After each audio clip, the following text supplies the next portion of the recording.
Well.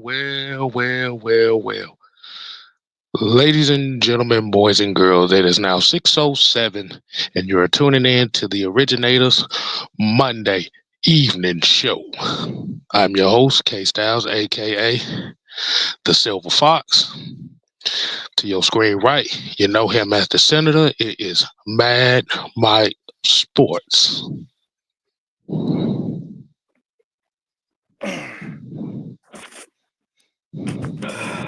So I'm doing well. How are you, K Style?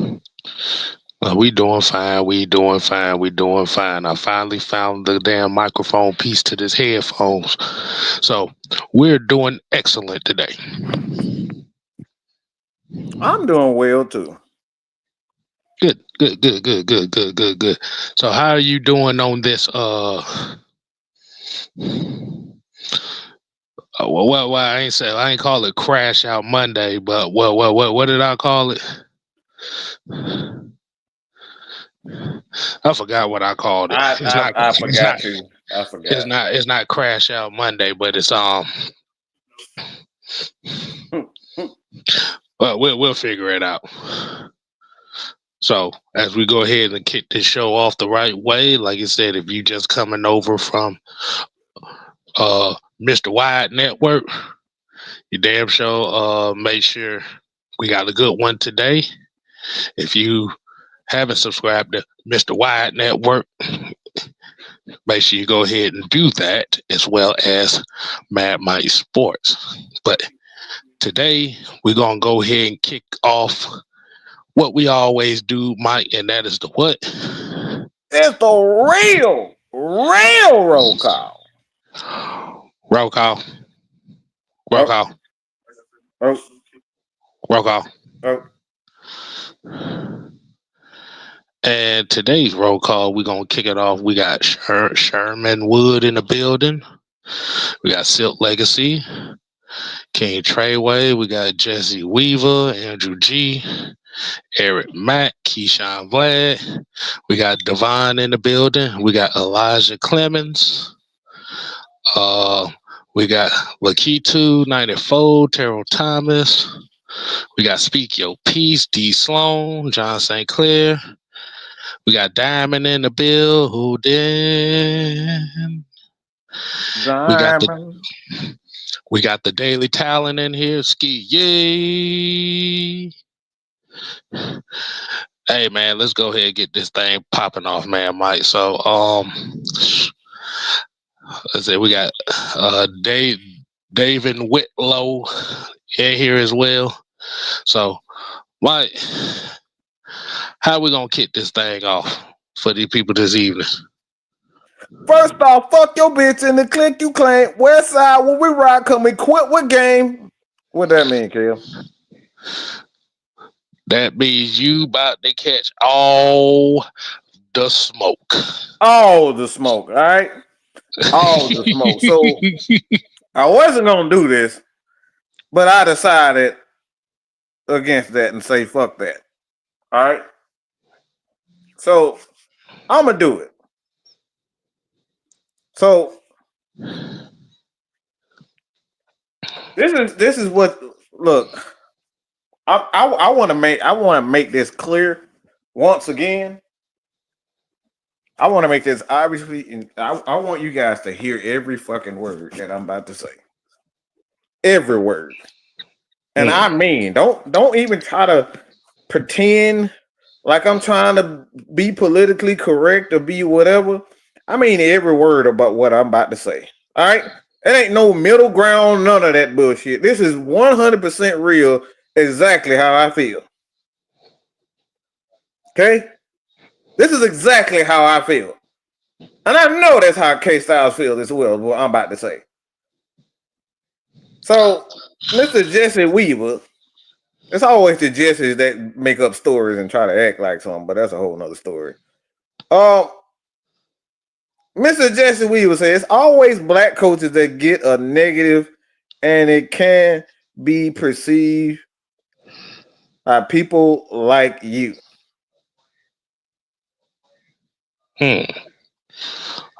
is always black coaches get a negative, and it can be perceived by it could be by perceived like people like you. First of Yeah, all, that's just paraphrase. I ain't gonna try to read that. All right. you use too many likes in here, so you've Mm-hmm. already failed already. Mm-hmm. Somebody already came in and said, "Homie, don't even know how to spell." All right. So, Mike, why are we highlighting this comment in particular? Because there's a question that I've been asking for about 2 years now, and nobody's ever answered it. Give me a reason to believe in the Cookie Monster. Give me a reason to believe in Miss Cleo. Y'all know Miss Cleo for them 800 numbers. You remember that case, Al? Miss Cleo, she was even in Vice City. She was even in Vice City. Selling people a bunch of damn dreams. She said, call the number and let me get your reading. And get your reading. And that bitch, look, she was telling people a bunch of lies. She was reading shit off cue cards. Why am I saying all this shit? She was a damn scammer. She was a scammer like a motherfucker. It was a fucking scam all along. You bitch niggas and bitch women, bitches, okay? Doing all this goddamn whining and crying about the black man and the black God. I'm gonna tell you this. If the black man was the first man on earth, it's our motherfucking fault. Y'all want to claim all the good shit, but with the black people, but when the bad shit comes, y'all want to play innocent. Y'all want motherfuckers to not believe that the black man is one of the major reasons why the world is the way it is today. Okay? Let's talk about the real. So all you hotel motherfuckers, I can give a flying fuck about how y'all perceive me. I don't give a shit. Because guess what? We still 4-8. We lost to Tyrod Taylor. We lost to a big hotel. Nigga, he don't know nothing about offense. He barely know about defense. And Mr. Eric Glenn, we lost to that shit. And you up here trying to preach to me about some hotel bullshit? About black man being perceived? This nigga is that motherfucker was 2-9, a black man. And I'm supposed to be proud. I'm waking up, I'm making up proud. I'm making up proud. What the fuck is there to be goddamn proud of? But look at that fucking 4-8 and losing to the worst team in the goddamn league. We lost to Tyrod Taylor. That's about 15 notches below Stetson's goofy ass Bennett. And we lost to that bullshit. And yo, niggerish ass up here trying to tell me not to be negative? Well, he walked out with some panties, bro, and goddamn high-tech boots on. Butt booty ass nigga embarrassing a black culture with this fucking shit, and you up here telling me about fucking negativity and being perceived by other black men. What the fuck you call that bullshit? What you call this bullshit that we read every goddamn highlight, every fucking press conference? Man, we gotta find a way. Hit the goddamn song, K-Style. Do you know we got to find the way? You know we gotta find the way. Find the way. Find the way. For the Ebola. So you some bitches up here trying to tell me about not getting down on the black man. Fuck you, Jesse. Motherfucking subscribe. I'm telling anybody who listening right now want to come up with this hotep ass bullshit. Fuck you and unsubscribe. I don't fucking care about. I don't want nothing to do with you, motherfuckers. This is about football. This is about what's real. And the world is much bigger than black people. Believe it or not. Hey, believe it or not, the world is much more than goddamn hotel. The world is much bigger than all this black power bullshit that y'all don't even believe in. We can get a motherfucker to say free thug, but we can't get a motherfucker to get $5 for a super chat. Fuck you, motherfuckers. Y'all motherfucker won't buy a nigga a drink at a goddamn party, but you up here talking about black power. You don't believe the bullshit you saying? I asked you motherfucker for a $1.99 to smoke a blunt with your boys. And guess what you do? Man, I ain't got no $2, man. I ain't shit, man. Oh, man, I got to feed my family, man. I got 10 kids to feed, man. Y'all quick to say that shit, but want to come up here and talk about some fucking negativity. Man, fuck you and your negativity. Unmotherfucking subscribe. And that's the bottom line because I motherfucking said so.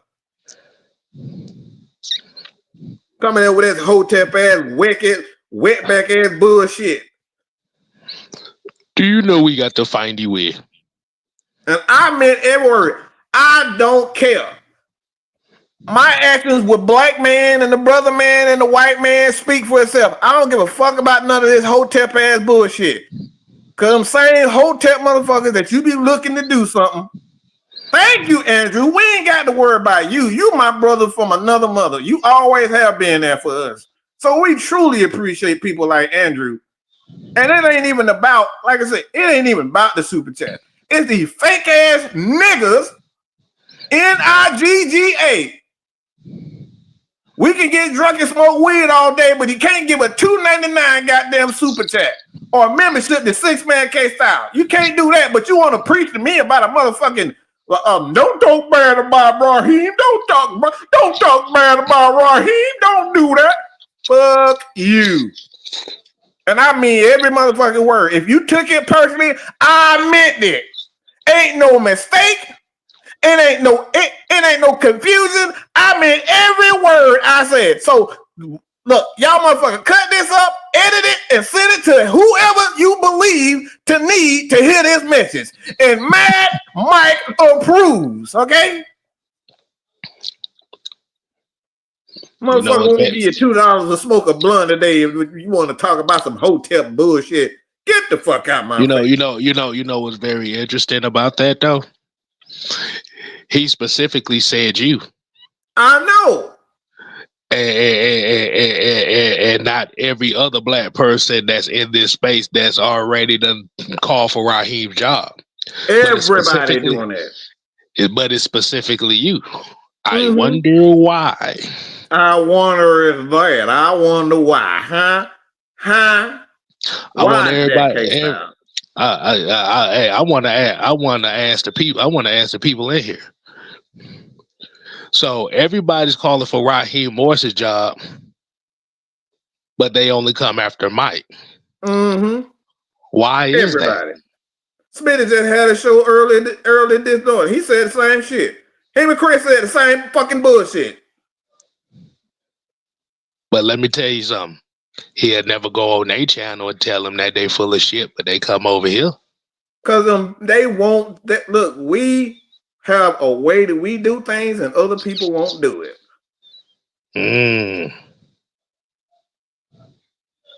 That black power bullshit ain't gonna work. It don't work over here, bro. It don't work.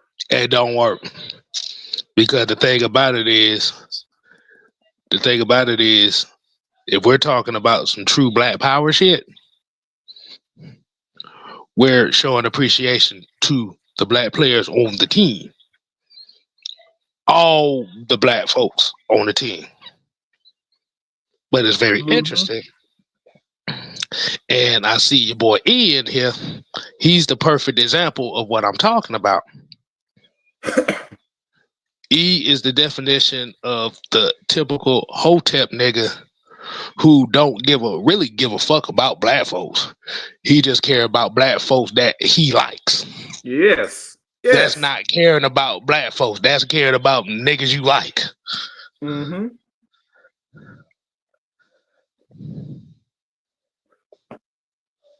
We're literally sitting here with a situation right now where we have a Atlanta Falcon team who is underachieving from the expectations that was set on this team for the last 2 years. Leo said, "Is E really black?" I don't believe so. I don't believe so. He I don't probably believe high so yellow. either. Look, he probably yell his goddamn T on the Trump. That motherfucker yell as hell up there talking about he black. Because the true definition of being black power and black empower is not telling folk. It's not about telling people that you all about this. Is about what you do in the community. But Yeah. but we're dealing with a situation right now Oh my. where the Atlanta Falcons are underachieving on the expectations that was set for this team for the last 2 years. Mm-hmm. When we talk about this whole situation, we're not talking about Raheem Morris, the black man. We're talking about Raheem Morris, the coach.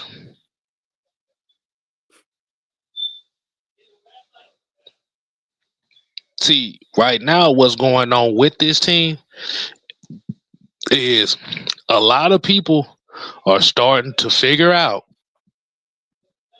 that this team is underachieving under his tenure. And for some of the Hotep niggas that's probably watching this shit, that's sitting here talking about, oh, y'all wrong about blah. You're the only one that's concentrated on him being a black man. We're talking about Raheem Morris, the head coach. We're talking about Raheem Morris, the overseer. Mm-hmm. Isn't that what a head coach is? Yes. The overseer. You know what? And I do find this very, very interesting. And I want to ask you a question on this, Mike. Yes, sir. When and I want to ask everybody this question that's watching too. So when it come down to me, Sam, Chauncey, Juan, and everybody that's within the unholy alliance, right? Mm-hmm. When these folks come at us and we bring it right back to them and they get in their feelings, who do they go to? I wish I To knew. try to get us to shut up? Who do they go to? They try to get us to shut up. Mm-hmm. Who you mean as far as when everybody speaks on something, they try to get everybody to shut up? When they want me, Juan, Oh, Sam, they look, Chauncey to look, shut up. they Well, they who's the always main person? they always come at me. Hmm. They always come Well, at me. now let me ask the chat a question. Why is it that happens? When we offend people, why do you think they always go to Mike to get us to calm down?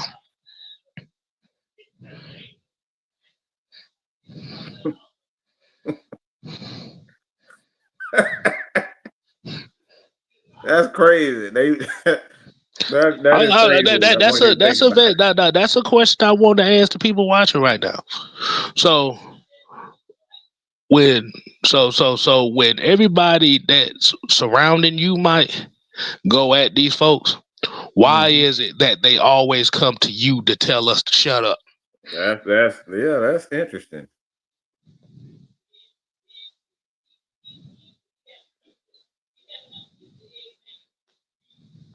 Hmm. Yeah, Yeah, that's yeah, interesting. I'm looking for answers here. Let's see. Said Ski said they go to Blackberry talk shit about Mike's rant yesterday. At this point in time, Ski, that motherfucker ain't worth a drop of piss over here right now. Ain't worth a flying you Ain't worth nowhere. a drop of piss right now. I'll eat a goddamn bowl of ants before I even speak on that boy name.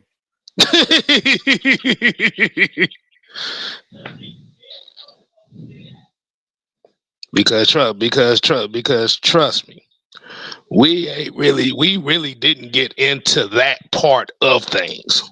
Mm-hmm.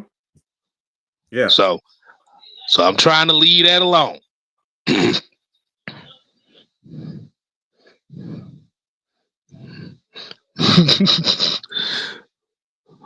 Oh, don't get it twisted. I definitely betrayed the black community.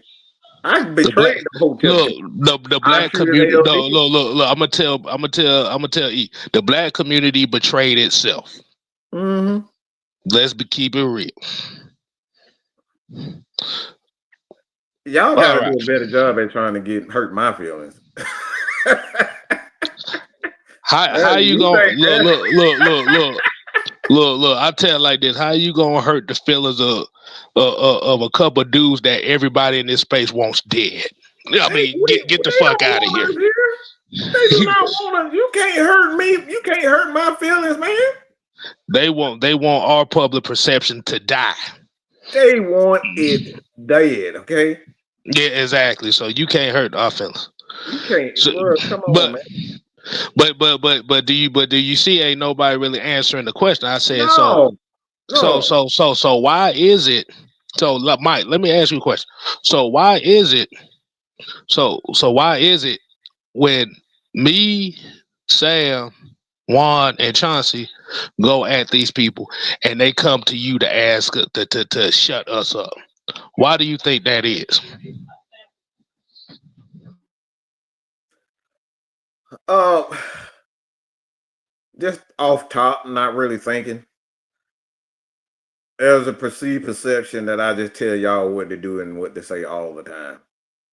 That I put you guys up to a lot of these things to say and all of that. That's right off the top, not really getting too deep into it. Like I got some massive control over everybody. Okay.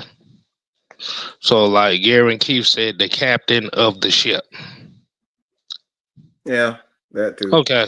So pretty much what you're saying is the reason why they do it is because you the top dog over here. And like I said, you're supposed to be the overseer of what we do, right? Yeah, that's what they think. But if they knew the actual chain of command is one person who's really who's the overseer of that, and that's actually done. So let me ask you a question on that. Let me ask you a question on that. Yes. Why is it that they hold that expectation on you, but not Raheem Morris, who is the head coach, aka the overseer of what goes on the field? Why do you think they don't hold that expectation to him, but they hold that expectation to you? Hmm.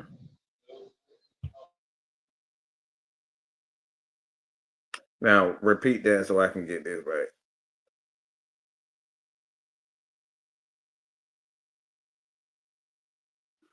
Because hmm, Think about it. Think about it. Think about it. When everything goes wrong, Mike, yeah, they blame you, right? yes, Because you the top dog on this side of the fence, right? yes. Why do you think that these very same people don't hold Raheem Morris to that same standard? With him being the head coach of the football team.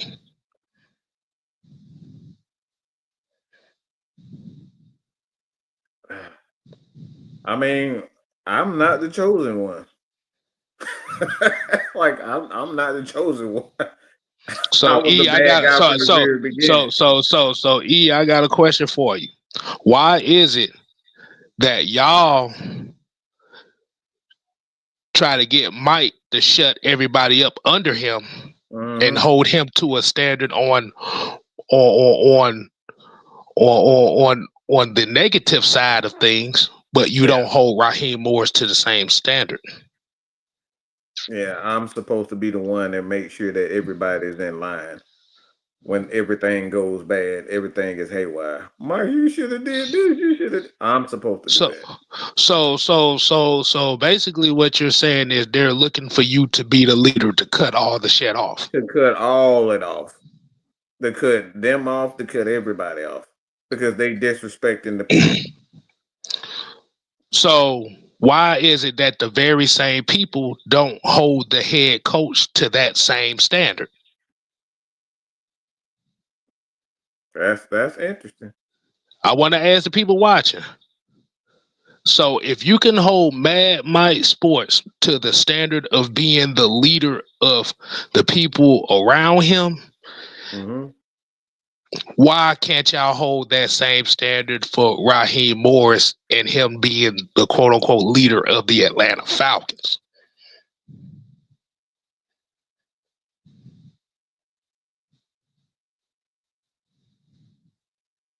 I'm waiting on some answers. Yeah, cause I yeah.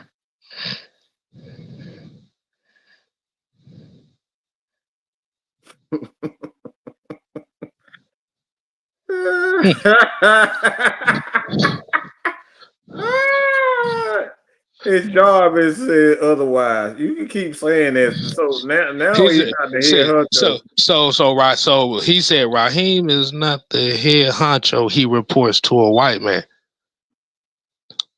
but Mike doesn't report to a white man.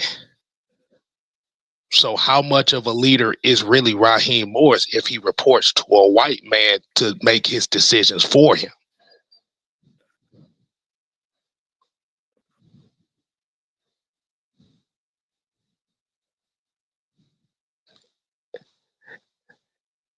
And honestly, Keyshawn said it here best. Because they like Raheem and they don't like Mike. That is very interesting. What do you feel about that? I mean, that's obvious too. People you don't like, you hold them to higher standards. That's always that's the era of man. With people you like, look, what happened from the very beginning, the first murder. The first murder in world history, right, Mm-hmm. was when you talking about Cain and Abel. What happened in that story? Why? He killed his brother, right? Yep. Why did he kill his brother? Because his brother was getting favoritism. Mm. His brother was being blessed unmercifully. Mm. He got jealous because his brother was getting attention. Sound familiar? Why? When That his sounds brother very was getting familiar. attention. That sounds familiar, doesn't it? That sounds very, very familiar. No, he shouldn't be getting all the attention. I'm better than him. Let me hit my brother over the head with a rock. Brother, right? Mm-hmm. I'm gonna hit my brother over the head. Jealousy, envy. Remember, Genghis Khan killed his brother over a fish. Oh, like this is what I'm talking about. These are brothers. These supposed to be closer. They supposed to be closer than close. And here we go. Mm-hmm. And let me put an Mm-hmm. end to this right now. Mm-hmm. If you say anything, one more thing about white man and reporting to the world, I'm blocking because I'm not doing that. That's what we not going. You're not going to disrespect Andrew, and you will not disrespect John. Okay, ain't happening. You can get the fuck on with that. Mm-hmm. That's not happening. You're not taking shots at those brothers because they've supported us long before your ass did. So if you're gonna do that, you will get blocked.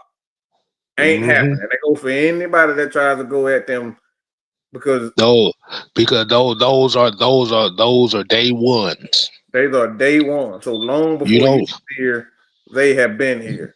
you just got here a month ago, motherfucker. Nah, it don't That work ain't like that. happening. That's not happening. But And like Falcon fans said only the black players, huh? Sounds kind of racist. mm-hmm. So this is why people can't tell you why they don't like Mad Mike. They can't tell you. All of them repeat the same stuff over. They repeat the same stuff. Too loud and we curse. But when they tell you that the black man, Mad Mike, has helped Hispanic people, white people, black people, all in this space. Dunn and I brought so many people in and taught so many people the game.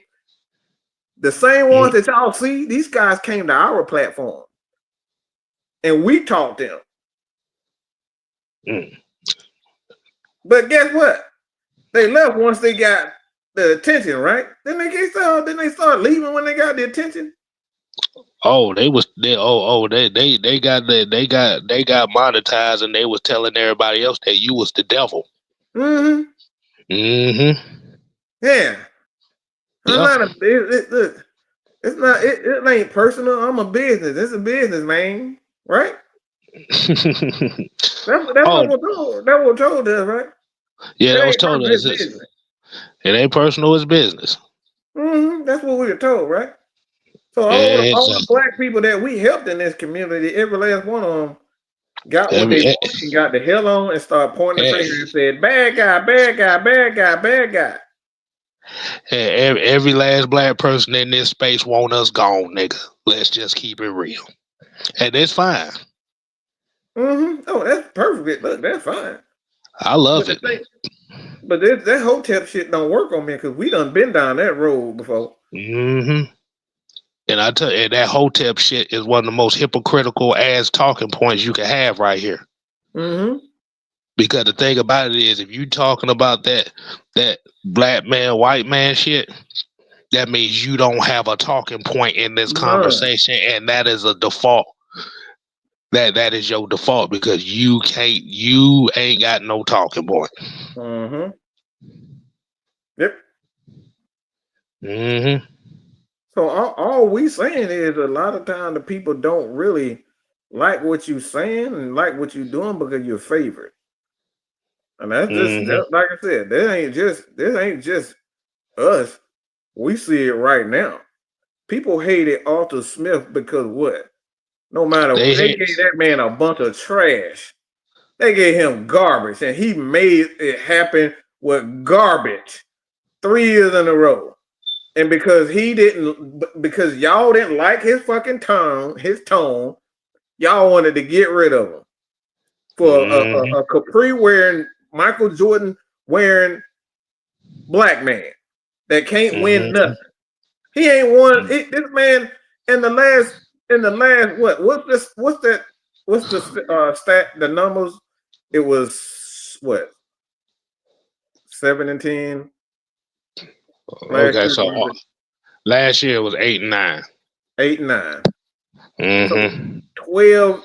You want, like you said, so right now he is 12-17. Mm-hmm. And the And offense is if just getting worse. and if they lose one more game, he's on pace. He, like I said, at the best he can finish at 8 and 9 again. Mm-hmm. So With a way better team, what might I add? with a way better team, he's horrible with a way better team. We third in the league in sacks. We got exactly what we wanted, but we told you so. We told you so. We told you so. Look, y'all can get all the sacks in here. I keep hearing people talking about Ryan Nielsen and Jeff Olbrich. Guess what? We still suck. We tried to tell We y'all still, getting more athletes in here is not the answer. we still giving up big plays in crucial situations. It's the coaching. It ain't got nothing to do with Jeff Ulbrich. It ain't got nothing to do with Ryan Nelson. It's the coaching. That's what matters. You got to hold these players accountable. None of these players, like, look, every time this man, let me, Kev, should we play that video of what Raheem, you want to get into that? Go ahead. You go ahead, do your thing. Okay. I want y'all guys to hear what this dude had to say.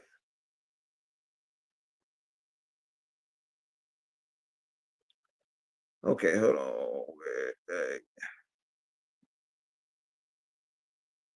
All right, there we go.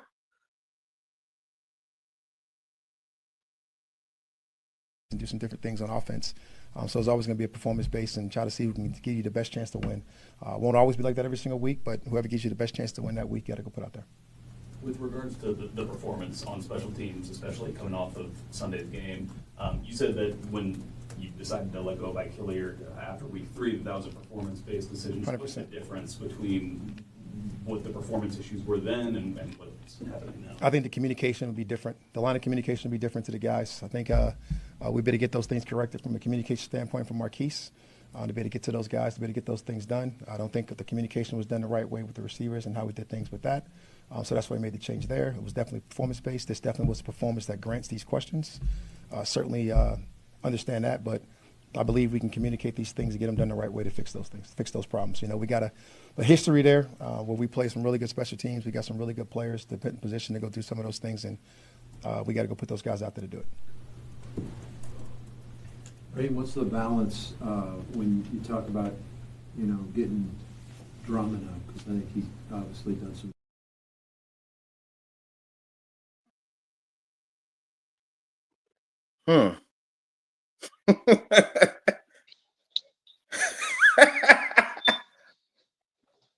Oh. K-Styles, you want to explain that?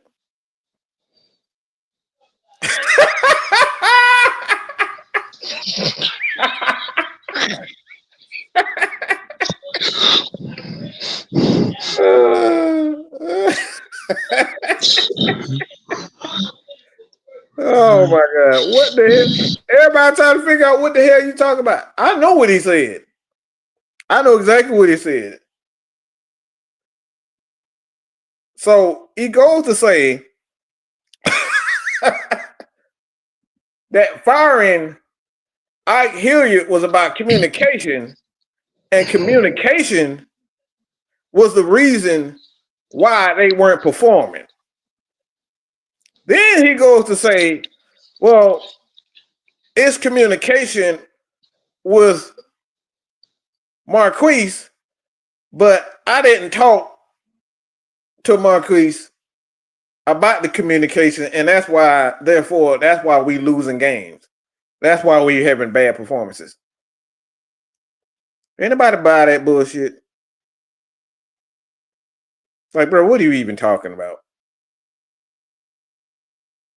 Like, what are you like? Why is on one hand you got one guy up here talking about you fire him because of communication, and the communication with the receivers wasn't good, and that's why you fired them because they weren't putting up the results. And then on one hand, you saying you didn't communicate with Marquise, but you want to have a conversation with him when they got 12 games of samples of the Falcons having the worst kickoff coverage in the league. They're giving up like 30 yards a pop. The Falcons special team is one of 3 worst in the league. And you telling me you did not have an opportunity to speak to Marquise about it. So you're gonna keep on the coaching staff and make those adjustments. Come on, bro, what the fuck is like this? This is so bad. What you mean you haven't talked to him about the necessary adjustments? We just seen 4 games in a row where kickoff coverage and punt coverage has been absolutely awful.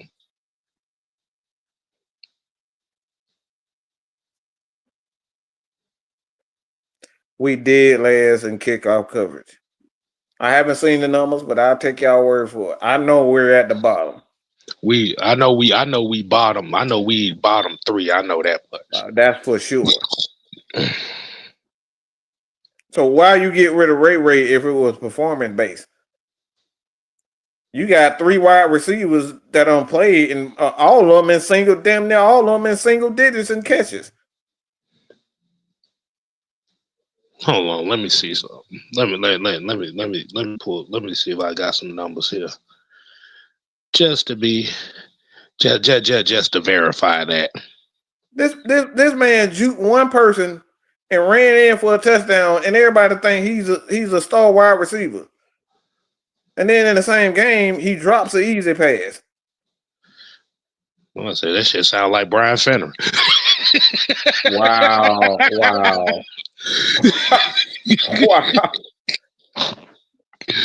Brian Fenner did do that a number of times, though. He definitely. Well, at least Brian Fenner was reliable enough to where, he'll catch that motherfucker when you need him to. So, receiving wise, Drake London is 810 yards receiving with 6 touchdowns. Am I right? Yes. Do you know what Darnell Mooney's numbers is on the season so far? I know it's less than 400.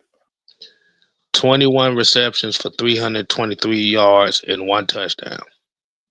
In 12 games. 10 technically 10 games. But they ain't making it no better. What? Guess 30 who? yards a game? Somewhere around there? 32 yards a game. Good God almighty. Guess who's the 3rd lead receiver out of the wide receiver room? David. Wide receiver. Seals. Casey Washington with 94 yards. He ain't played. He been gone for 3 damn weeks. Oh my God, Jesus Christ! And this motherfucker want to talk about you find I can hear you because of performance based and communication affected like the poor communications affected the play on the field. The motherfucker gone now. They still suck. So what the hell the excuse, man? John ain't shit. He talking about I couldn't hear you because my bullshit detector started going off. Oh shit! Oh shit! Jesus Oh my Christ. God! This is what I'm talking about. Thank you, John. I appreciate Jesus Christ! It don't make sense, man. Like he not the shit that he be saying. Like people talking about he sound like a politician. Politicians are smarter than this. They actually use numbers. He ain't used no numbers in the bullshit that he's spewing. Why? Right. He ain't got none. All right, advanced receiving. Let's see. Darnell Mooney leads the team with 5 drops. Darnell Mooney. Woo, Jesus. The passer rating targeting Darnell Mooney is 70. He got a passer rating of 70 targeting him.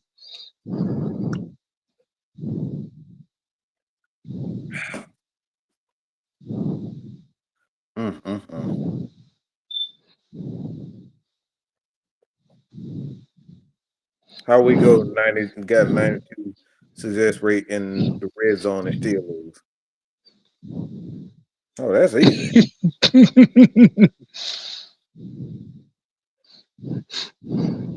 So we didn't do that. We didn't do much of it on the other possessions. Exactly. If it wasn't for Bijan's big plays, we weren't even in that game. Darnell Mooney has the highest drop percentage of any receiver on the team.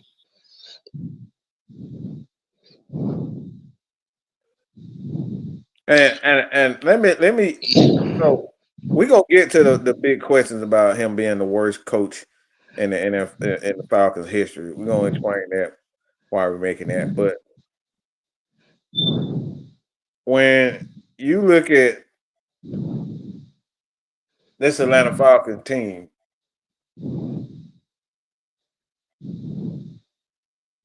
when you look at this Atlanta Falcons team and you say to yourself,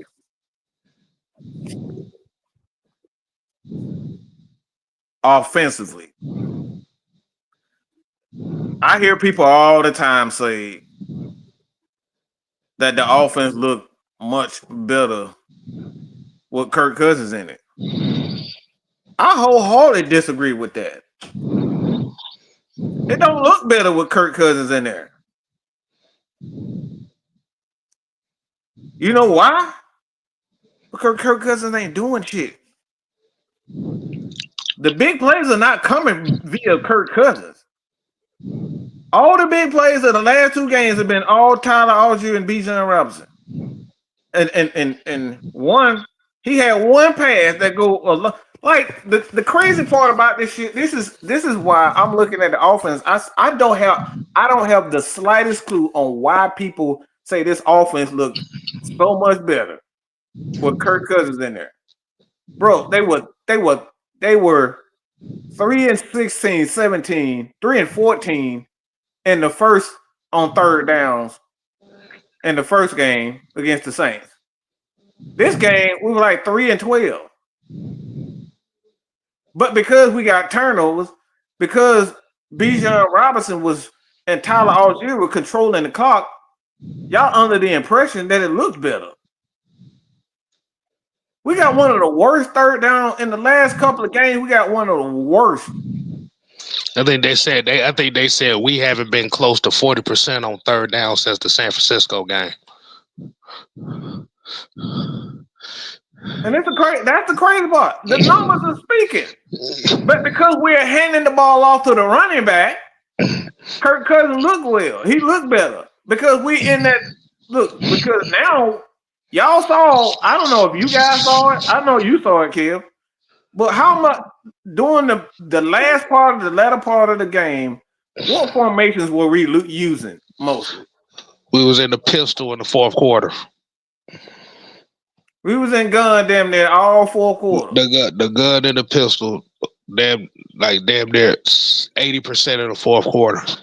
He went right back to what we thought he was gonna do. They returned right back to it. That man ain't learned nothing.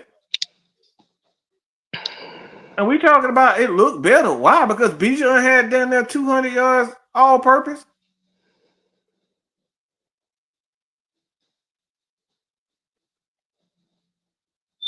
That's the funny part. Because now we're handing the ball off to the running backs. The offense is always going to look so much better and much more effective when you when you just do one thing, Kev. Kev always say, run the damn ball. Offenses don't always look better.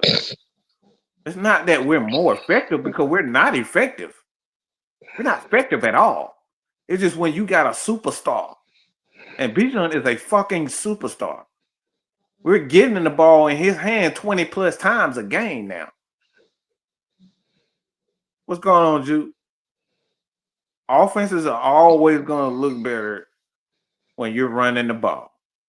That's what made Matt Ryan a Hall of Fame. An MVP candidate. It's because the Falcons had one of the better running games in the league with Kyle Shanahan. Like the running. Go ahead. I know you. The run game keeps your offensive line engaged, and it limits the defense the opportunity to tee off on your damn quarterback. Mm-hmm. We like you said, if you looked at the last couple games, we pretty much have been running the Arthur Smith offense the last couple games. Mm-hmm. It's just basically just simplified everything. Run the ball. Don't force the quarterback to try to win you the game. Yep. And y'all see what happened in the fourth quarter when we tried to force the quarterback to win the game. Y'all saw it. Y'all saw it. They got in gun and Kirk Cousins looked like absolute trash.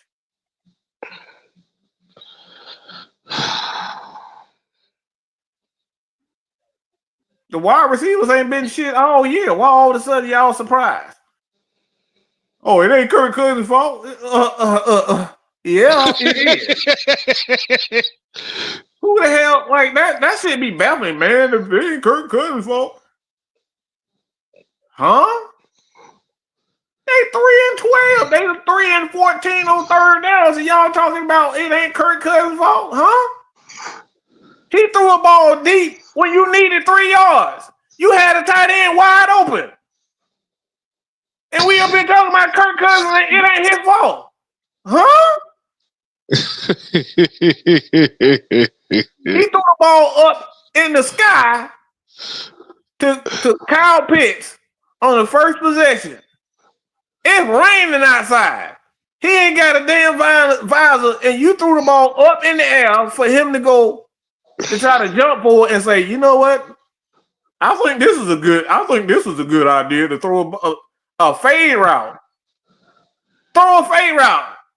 Go outside and stand outside in the rain with your eyes wide open and see if you gonna get hit upside the head with a rock or a football. Let's see how good you can catch that thing. And you telling me as a quarterback, that's a good idea? We passed the ball 33 times. In the rain, y'all. In the rain. Let me say this again. We threw the ball, not run the ball. We didn't run the ball. We threw the ball 33 times in the rain. In perfect weather, last week we didn't even do that.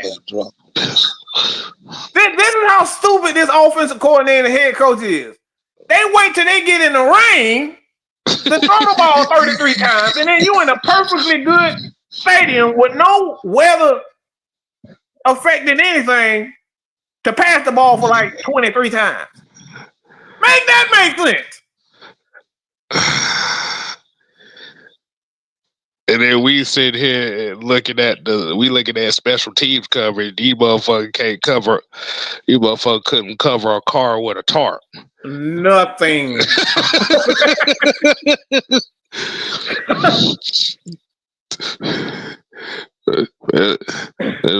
Goddamn Orange Juice Jones in this bitch. We go throw the ball in the rain. In the rain. Throwing in the rain. How that makes sense? It's raining. Let's get nasty. Let's get ugly. No, we won't throw the ball 33 times. We wait till the fourth quarter to get finesse. We wait for that. We wait to be finesse in the fourth quarter.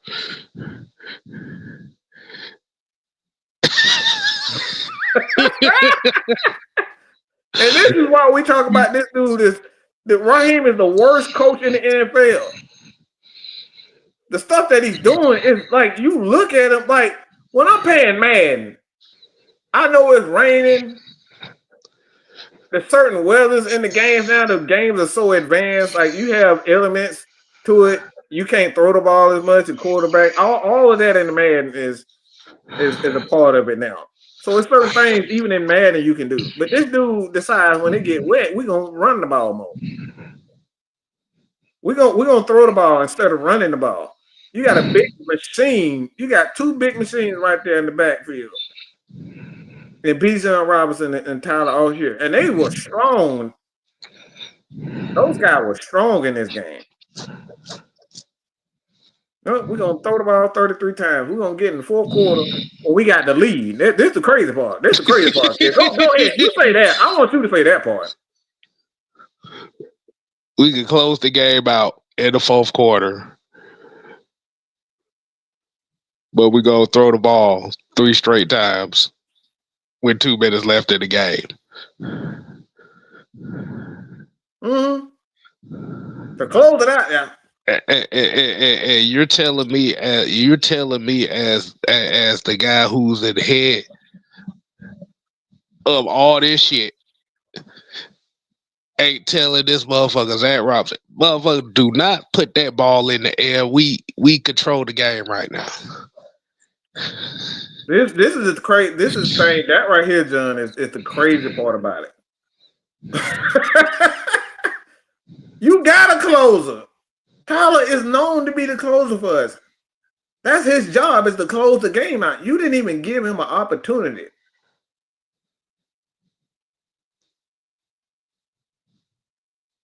You didn't even give Bijan the opportunity.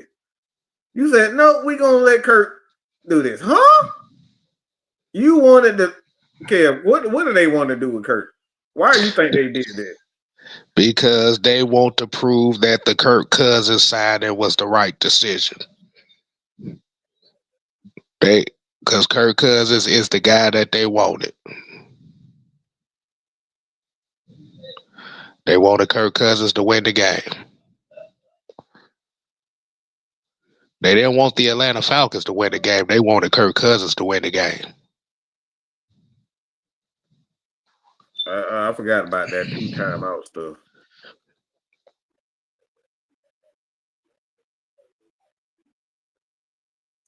He keeps trying to make Kurt the hero for no reason at all.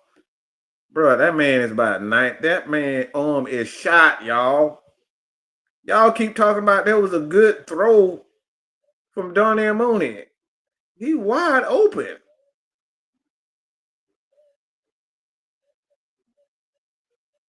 All he had to do, he wide open. There was nobody there. It was no coverage. You know how easy it is for a professional quarterback to make that throw? Most quarterbacks don't miss that. And I mean a lot of wide open receivers. Kurt put everything he had into that.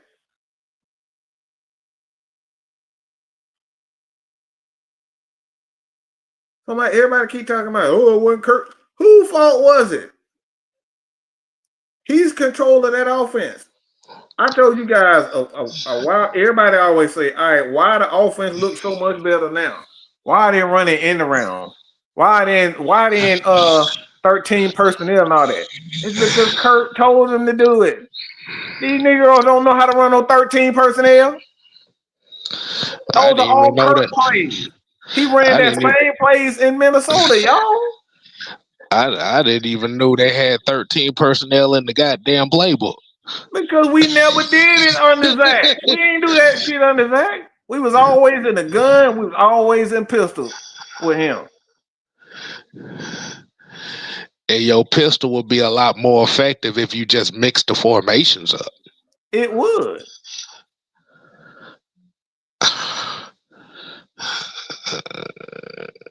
But this is why I take great exception from that, because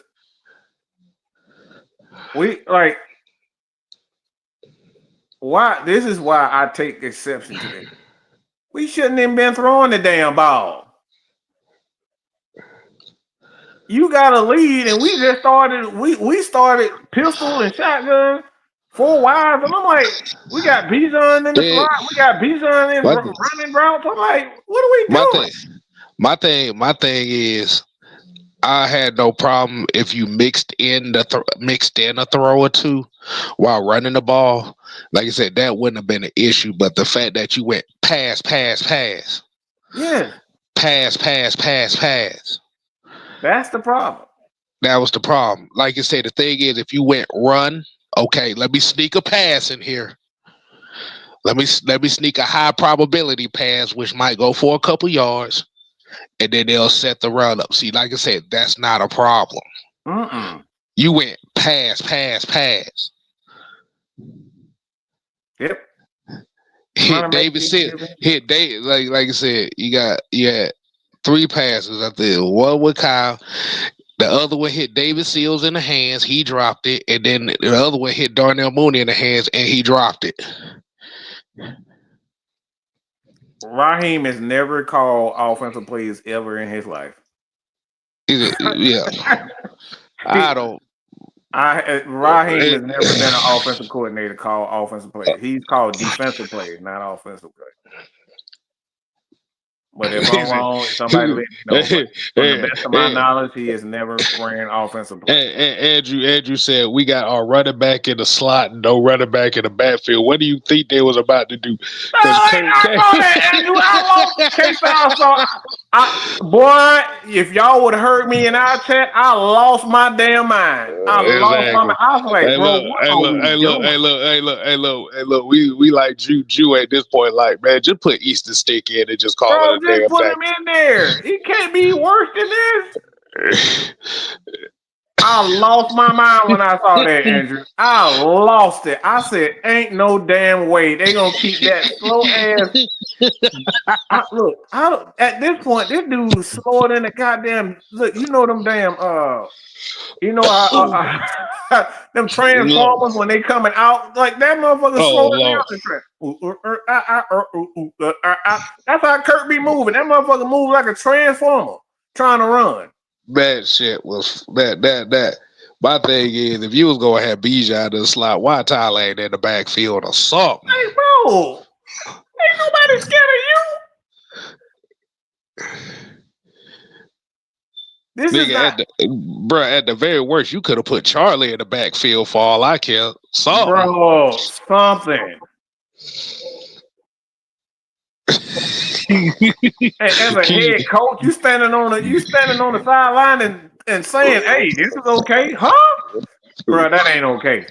This is the same thing as the reason why Dan Quinn get all the goddamn smoke from us in the damn Super Bowl. He doing exactly what Dan Quinn. That's why Dan Quinn is on screen standing right next to him.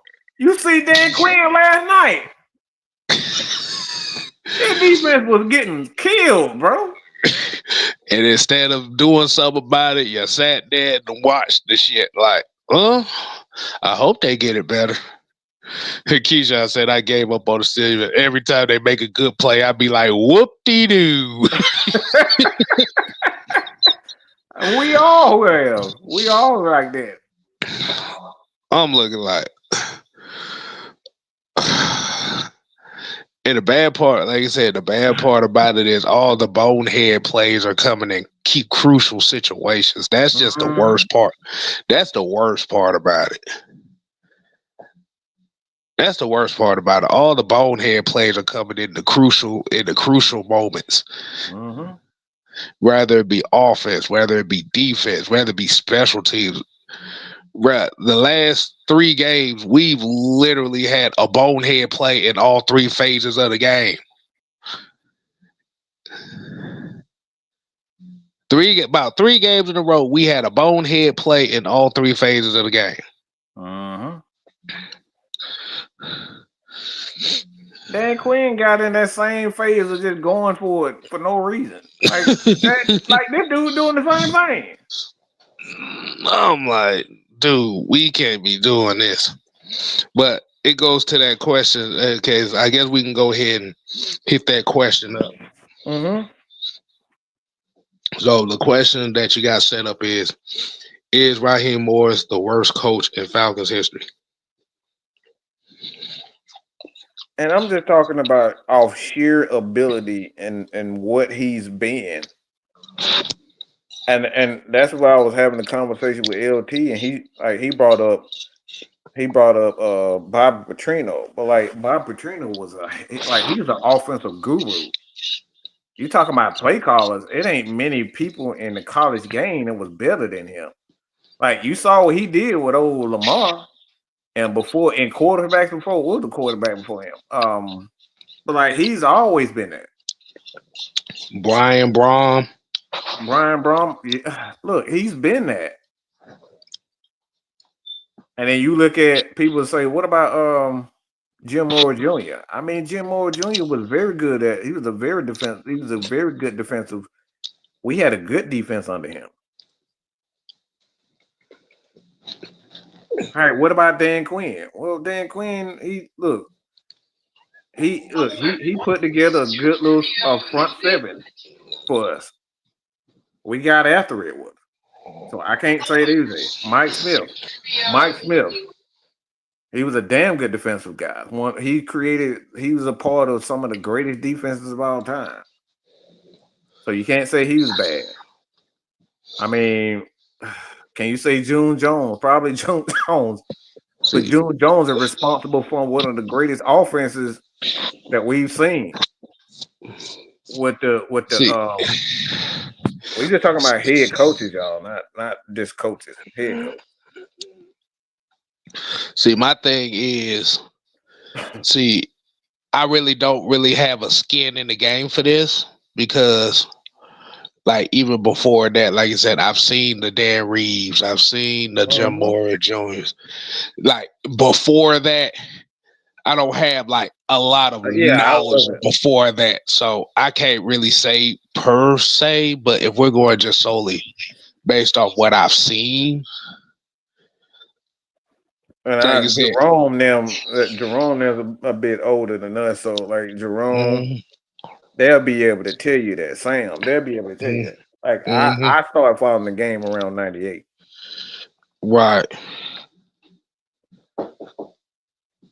So my thing is with that, like I haven't seen anything worse than this. Like I said, bro, he bad. Nothing like this dude is good at. He's good at nothing. The offense sucks. The defense sucks. The special team sucks. And you ask, is he calling plays offensively? No. Is he calling plays defensively? No. Is he calling plays special team wise? No. This has got to be the worst head coach in Atlanta Falcons history. Because even with Jerry Glanville, he was the architect of one of the greatest defense, in my opinion, the greatest defense of all time. Like this dude has done nothing. He's literally good at nothing. This is the worst coach in Falcons history. Even the ones that we had, these guys were good at something. This dude is literally good at nothing. And I wish somebody debate me on that. Because nobody has told me what he's developed. Nobody can tell me what his system is. We don't even know. because I know a lot of people will probably say Arthur Smith and stuff like that, here's where the problem lies in that. The foundation of this team is Arthur Smith. He built it. Yep. The running The fou- game and the offensive line. the foundation of this team is Arthur Smith, Dean Pease. So I got a question for you, Kev. Was a That's just hypothetical. Like I said, it's just a hypothetical question.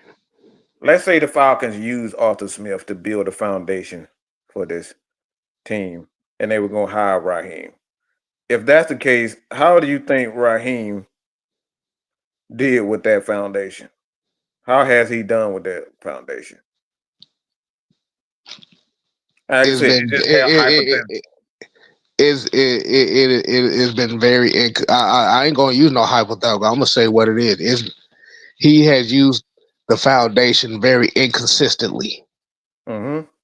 And what I mean by inconsistently is we still don't know what we know what the foundation of this team is, but they're trying to fight the identity to create their own identity. Right.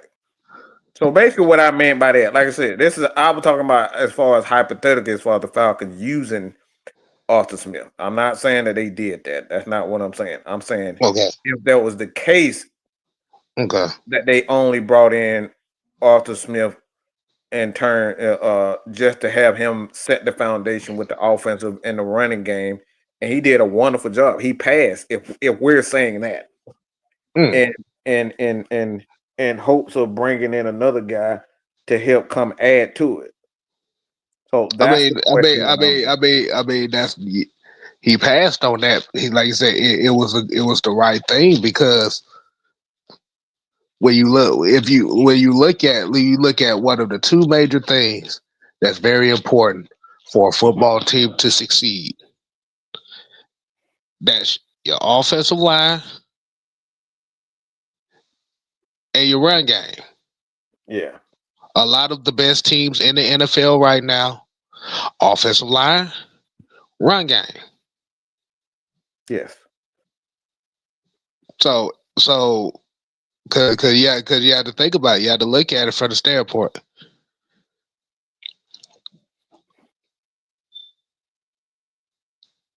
What's the offensive line coach? Dwayne Lifford. Dwayne Ledford is here because Arthur Smith, Yes. to help develop the offensive linemen like a Caleb McGarry, a Drew Dahlman, Matthew Bergeron, to help extend the career of a Jake Matthews, to help push Chris Lestrom to the next level and build the foundation on your offensive line. And while building that offensive line, now you go to the next level and you're bringing in running backs who can complement a balanced offense. Like you said, you got your offensive linemen, you had your tight ends, and your running backs. That's literally your line of scrimmage offensively. It's there. Raheem Morris's whole purpose was to elevate it to better heights. And I'm gonna say it like this, and this is where Raheem Morris fucked up at when he got here. If you took this situation seriously, you would have never brought in two first-time coordinators. If you took this shit seriously. And this is where Raheem fucked up at. That's what the thing. That's what it was when Dan Quinn came in. He was getting bashed because he had a bunch of young defensive coordinators. He had a bunch of young guys, and that's when he brought in. He decided to bring in a more veteran guys and add them to that defense. So, like I said, like you said, and those were position coaches and stuff as well. And like you said, and we have that. We have the experienced position coaches. The problem is you brought in first time coordinators as if you thought that this shit was going to be easy. So when we're talking about expectation, and this is where I go with the expectations aspect of things. That's where you can honestly make the case of him being the worst coach in this team's history because of the expectations that came as soon as he got in. Because you think about it, like, we just go for the last few head coaches. Now we know when Dan Reeves came in, right? It like you said, it was still kind of on that back in black, still trying to figure out what the fuck going on type stuff right here. And then, like you said, you bring in Mike Vick, the last couple of years of Dan Reeves. Okay, so now you set a tone. Like you said, now our run game becomes the identity. Yeah. Now you go to Jim Moore Jr. The expectation still wasn't there. The excitement was there because of Mike Vick. But the expectation still wasn't there because you still had kind of an incomplete team. It wasn't until like 2006 is when the expectations was getting up there. Okay, now we need to take this team to the next level, and they couldn't get there. Started off 6-2, ended up 7-9. So that was kind of a failure in itself. So essentially, what you're saying is, due to the expectations and what the foundation of this team was, he's literally the worst coach in the Atlanta Falcons history based on those. Based on what I've seen. I'm gonna Yeah, put it better. Based on what I've seen. what you saying? Okay. See, like I said, I can't really say history because, like I said, I did live through the Marion Campbells. I did live through those earlier Falcon years because I can't. Like I said, I haven't seen it. But like I said, as far as what I've seen, Because the thing is, even to go with that, like he just hasn't shown anything. And I know a lot of people like to say that, well, the Falcons have, they know 40 sacks now. Like, this is not the first time we've had 40 sacks. We had it under Mike. We had it under Dan Quinn. We had it under. So that's not something that we can't get back. Like, we hmm can get those numbers back by changing coaches. So we don't need Raheem or Jeff Olbrich to get 40 sacks again.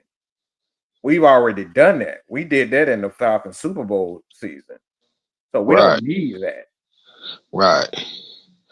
And So the Super yeah, Bowl season before that, like we've done it before. So it's not something that the Falcons can't get back in regards. So because I know a lot of people's like, man, Raheem, he helped put this defense. I was like, how can you say that based on the previous years?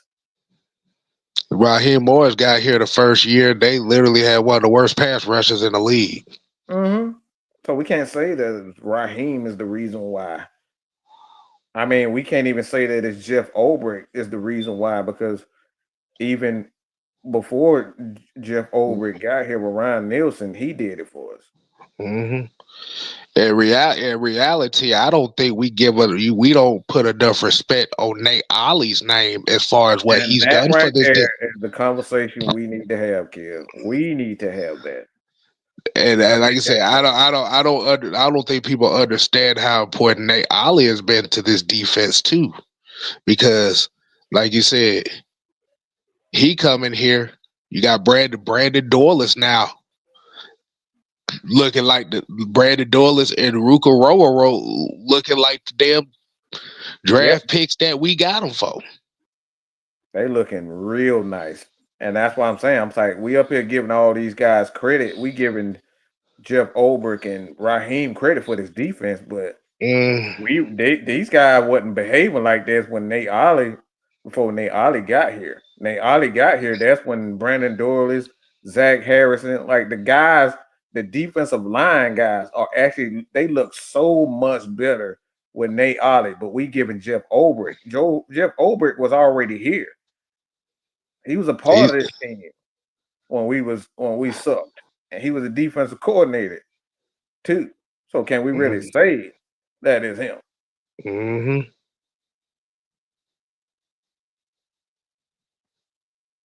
like I said, like you said, Nate Ollie and Jeff Olbrich have complemented each other very well to have this defense be the way they are now. Mm-hmm.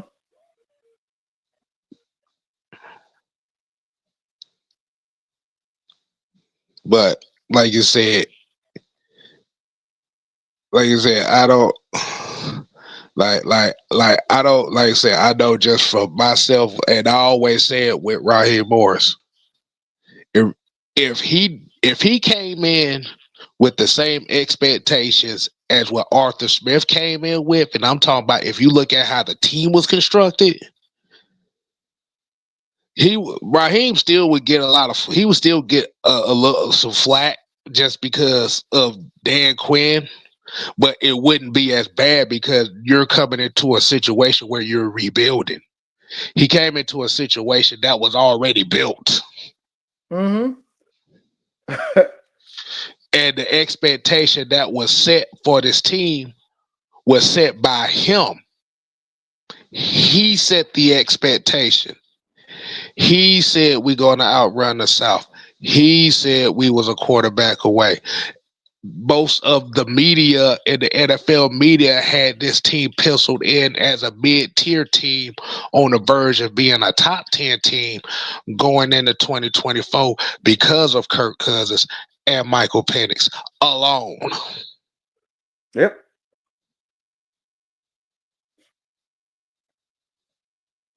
and they only won one more game than the previous regime, the first year. One more game. That's a problem, y'all. Your quarterback situation went from Desmond Ridder, Tyler Heinicke, and Logan Woodside to Kirk Cousins and Michael Penix, and y'all won one more game than the year before. And he was And one of now, the main ones that was screaming, talking about we a quarterback away. right.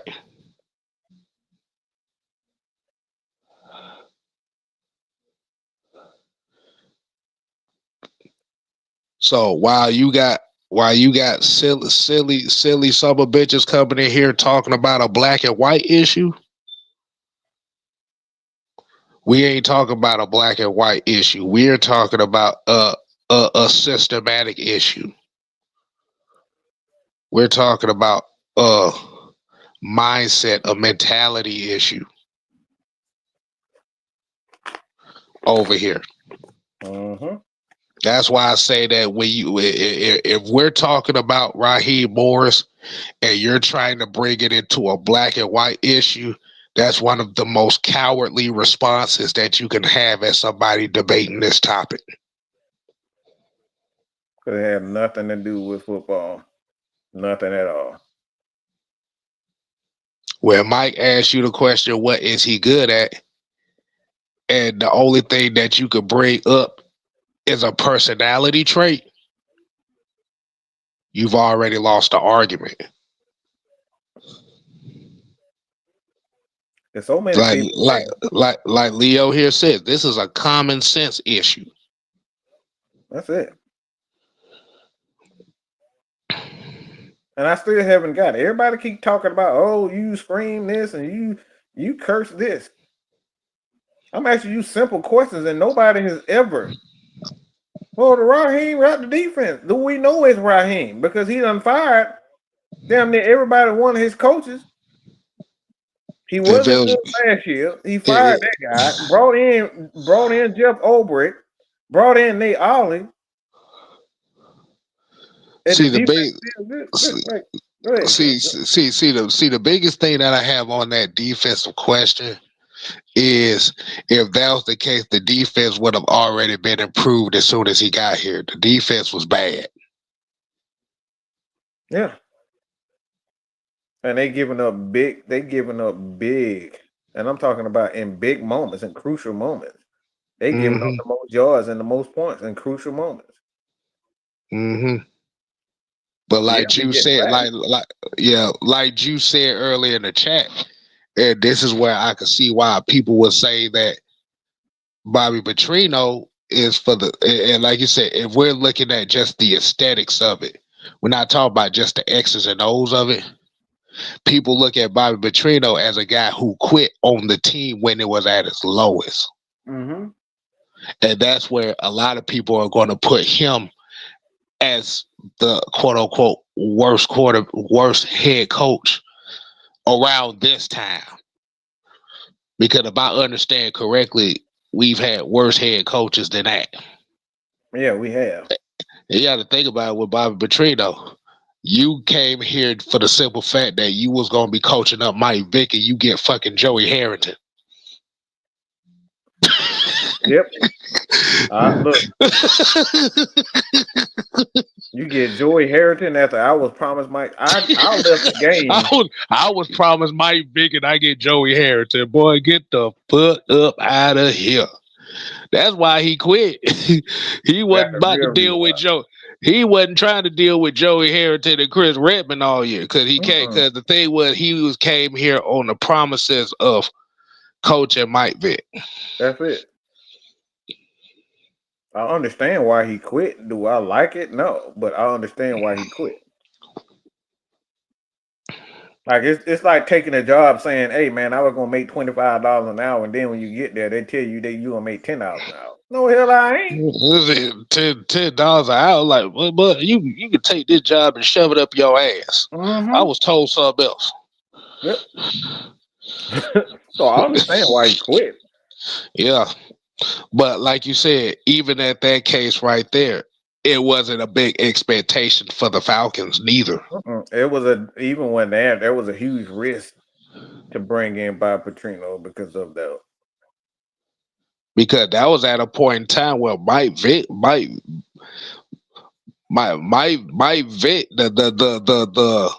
the allure of Mike Vick was wearing down at that time. Mm-hmm. Because yes, you had all the exciting plays, but people were starting to wonder, could he even win big games as a starting quarterback? Because And he was a quarterback guru in college. That's what Bob Petrino has been. He's got to always work with quarterbacks. Mm-hmm.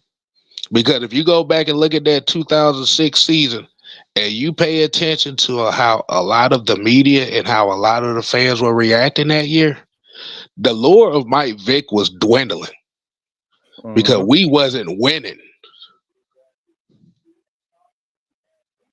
We wasn't winning. Let me say that again. We was not winning football games like that. Nope. People got We, tired of showing up to see him run fast and lose. mm-hmm. Like I said, yeah, he's won 53% of his games. But then when it came to big games when they needed him, as much as y'all gave Matt Ryan flack for not quote unquote winning big games, Mike Vick wasn't winning big games neither. People were getting tired of it. Mm-hmm. I know that's kind of an unpopular thing to say, but that's the truth.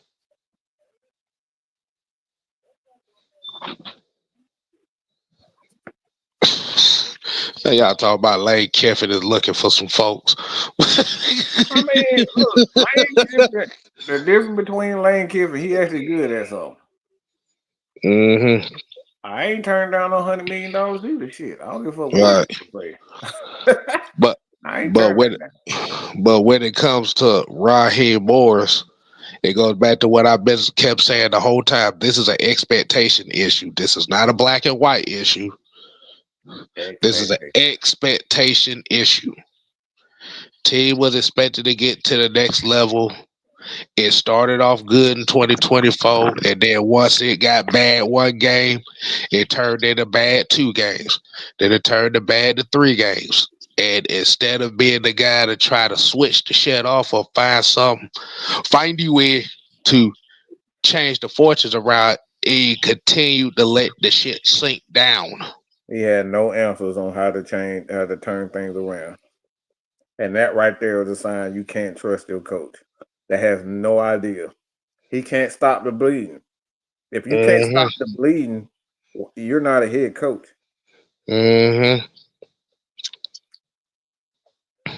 LeChan here said, look at the culture change in Chicago under Ben Johnson. That's exactly what we need, and to think we could have had that. And the thing about Ben Johnson just brought that damn Dan Campbell mentality to Chicago. He just run the damn ball. He just He focus just on run the that. That's motherfucker. it. Chicago Bears have the second best rushing attack in the NFL right now. The Yeah, second damn best, secret. the second best rushing attack in the NFL. They don't force Caleb Williams to win games. They let him manage and make him and get him to make a couple throws to change the game around. Exactly. It's not difficult. Everybody, this is why I have look. This is why I told people that say, "Well, the offense look better with Kirk Cousins." I said because we running the ball, y'all. It ain't because Kirk is actually good and he doing better. He not doing better. If It's that just, was the case, why the fuck they didn't run that game plan against Miami? that's it.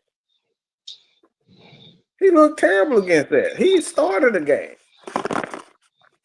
It looked bad in that too. The problem is where who the hell? My They had bad. 100 and they had 280 yards rushing in that game. And y'all wondering why the Falcons look better when Kirk Cousins because they running the ball. They actually giving Bijan the ball. Kyler the ball. It's not a secret. They actually throwing the ball to Kyle Pitts, who's a tight end. The problem, like you said, the problem that the Falcons offense have right now, and like you said, and it goes back to the initial conversation. It goes back to the initial conversation we had in this live. Rather we blame Zach Robinson for his ineffective ability to call plays, is up to the head coach to nip that shit in the bud if it gets out of line. Mm-hmm. Kirk Cousins threw the ball 25 times against the Saints. Yep. Anywhere between 23 and 26. I ain't got the exact number.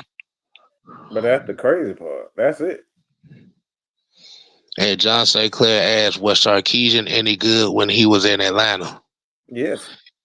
You know what's crazy? Matt Ryan had his best year with Sarkisian calling plays than he did with Kyle Shanahan. Mm-hmm. A lot of people don't remember that. That Sarkisian year was Matt Ryan's best year as a pro. They went 7-9 because they couldn't run the fucking football. Remember, that was when Devontae Freeman got that concussion and missed half the year. Yep. Kirk Cousins threw the ball 31 times against Miami, and the Falcons barely had 17 yards for 17 carries between Tyler Algier and Bijan Robinson. Mm-hmm. You didn't run the ball, that team looked like shit. You run the ball, you have a chance. Another game against the Patriots, barely 16 carries. They had 16 carries and lost that game. If you look at a lot of their wins have become because they actually ran the ball well. Mm-hmm. Like They ran the ball. They ran the ball well, and they was able to come up with key timely stops at the end of the game. they had 210 against the Buffalo Bills, and y'all wondering why we got those wins. It's simple. Mm-hmm. We win running the ball, and that goes back to Kev has said. Like they're trying to ignore the true identity of the Atlanta Falcons.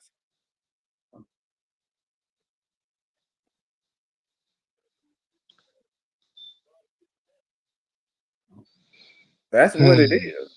The true identity of this, but look, not even the Falcons. The true identity of football is you got to run the damn ball. Hey, Keyshawn here said it best. We ran the ball well against the Jets, but decided to throw the ball at the end of the game. They took the ball out of Bijan and Tyler Hand at the end of the game. And that's how you lose football games right there, though. And give a shout out to Cam Newton because he quoted this from Bill Belichick. In order to win football games, you have to prevent from losing. Losing them. Yep. Bad plays, bad penalties, drop passes, missed assignments. You have to avoid those. Bad play calling, all that.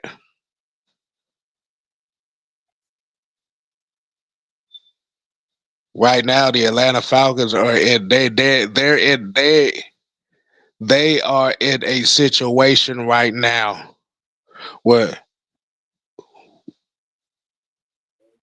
this could possibly end up being one of the worst seasons we've had since 2020. Ironically, that was the last time Raheem Morris was here and Jeff Obert was here.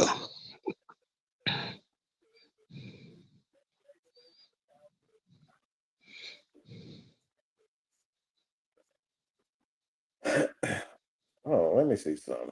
Because I just had a thought in my head. Let me see something. Like you said, people, expectations expectations mean a lot.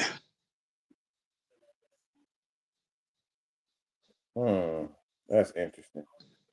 So the 4 big plays out of the Atlanta Falcons against the Jets came from Bijan Robinson, Kyle Pitts, Bijan Robinson, and Tyler Algier. Yep. Kyle Pitts had a longer 24. But when you look at the big plays, it all came from the running backs.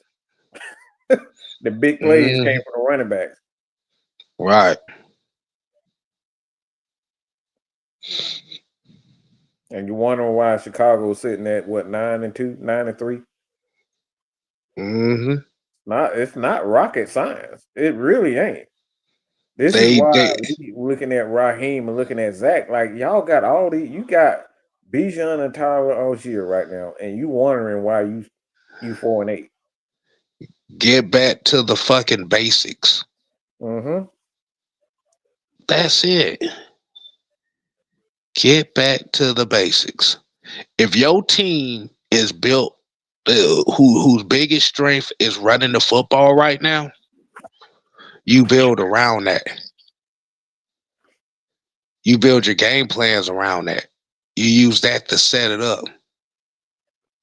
Set up other things. But like Juice said, it's kind of hard to run play action when your wide receivers don't scare anybody. Ain't nobody scared of Darnell Mooney. Ain't nobody scared of no David Fields.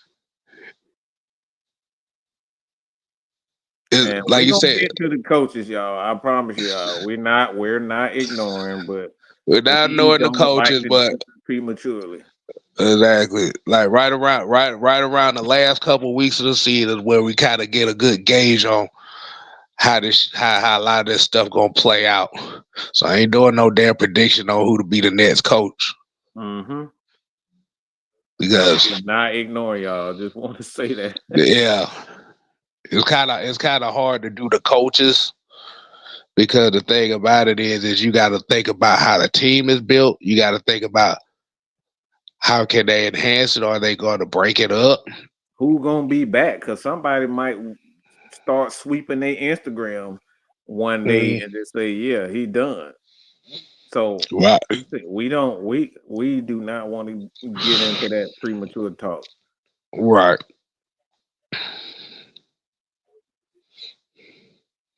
Well, Dre said at least Arthur Smith will run the damn ball first to set up the play action.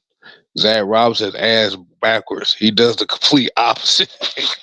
He just throw the ball and sounds a lot like Dirk Cutter to me. He just throw the ball more, and maybe we'll mix in a draw. Mix a draw. Mix a draw in.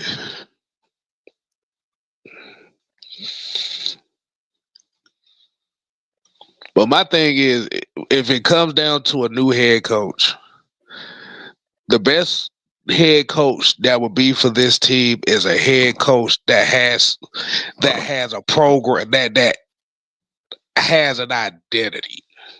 That's it. Our identity at doing something well. Doing something well. Doing something that we know that they do.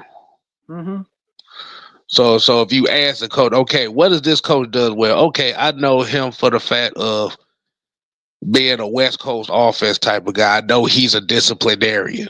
Yeah. We not gonna give y'all ideas, so stop. Y'all we're not doing the coach thing right now. Y'all gonna keep guessing.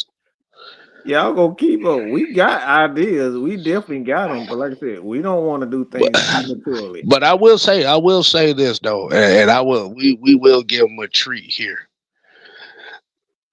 I need to find out which heavy hitter show that was when we got to talk to Rock Riley. Yeah.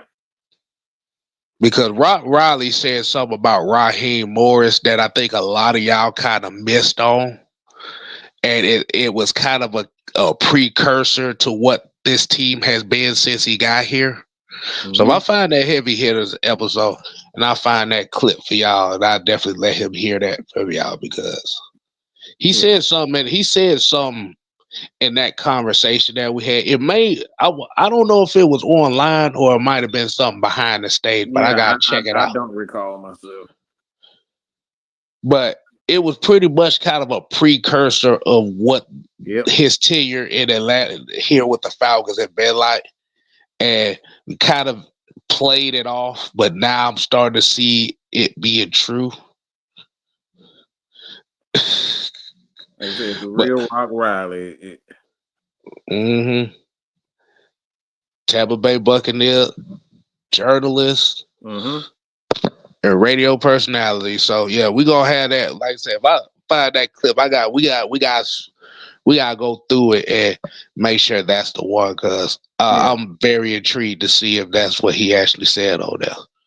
But I ain't got nothing else. Mike, you got anything else you want to speak on? No, man, we good, man. We get ready for Raw. This Triple H said it was supposed to be epic tonight, so we'll see. Oh God, epic tonight. Oh God, they ain't bringing out the goblin, the giant turkey out there, is he? Oh my God, I hope not. Jesus Christ. All right, so. Man, on that note, y'all, man, we definitely appreciate y'all. Like you said, this conversation, this was kind of an STS style conversation right here. If you really look at it, it actually was. Yeah. So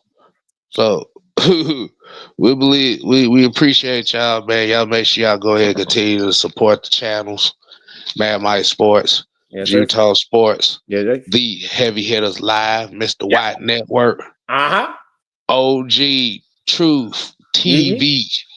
That's Truth with a 2. Mr. Tactician ATL. 6MK Live. So we doing the thing the right way. We doing this thing right. We good. So until next time, people, we ain't here to play. No. We here to stay. Ooh, yeah. Dang it. You ain't got to go home. But you got to get the hell out of here. Ooh, yeah. Deuces.